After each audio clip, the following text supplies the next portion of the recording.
ஐயா மார்டின் கப்டிலே நீ retirement announce பண்ணவனே நீ யாருன்னு ஆட்டம் எங்க கண்ணு முன்னாடி வந்துச்சோ இல்லையோ நீ எங்க தலை தோனியை ரன் அவுட் பண்ண பாத்தியா இதுதான் எங்க கண்ணு முன்னாடி வந்துகிட்டே இருக்கு. இப்படிதாங்க இப்போ ஒரு சம்பவம் வந்து நடந்திருக்கு. நியூசிலாந்தோட டாப் ஆர்டர் பேட்ஸ்மேனான மார்டின் கப்டில் வந்து நான் சர்வதேச கிரிக்கெட்ல இருந்து ஓய்வு பெறேன் அப்படின்னு அவரோட ரிட்டையர்மெண்ட்டை வந்து அனௌன்ஸ் பண்ணிட்டாரு.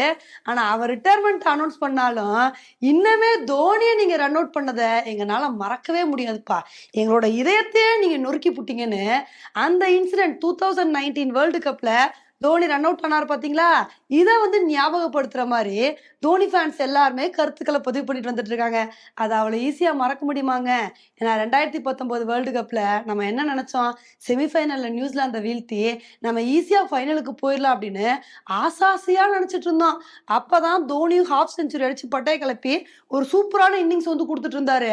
ஆனா அப்ப நம்ம கனவுல மண்ணள்ளி போடுற மாதிரியே யமனா வந்துட்டாருங்க இந்த கப்டிலு. நல்லா விளையாண்டுட்டு இருந்த தோனிய ரன் அவுட் பண்ணிட்டாரு. இந்த ஒரு ரன் அவுட்டை யாருனாலையும் மறக்கவே முடியாது. இதனாலதான் இவர் ரிட்டையர்மெண்ட் அனௌன்ஸ் பண்ணப்ப கூட அப்ப நீ அப்படி பண்ணிட்ட பாத்தியா, அதை மறக்க முடியுமான்னு இது மாதிரி இந்த இன்சிடென்ட்டை பத்தி பேசிட்டு இருக்காங்க.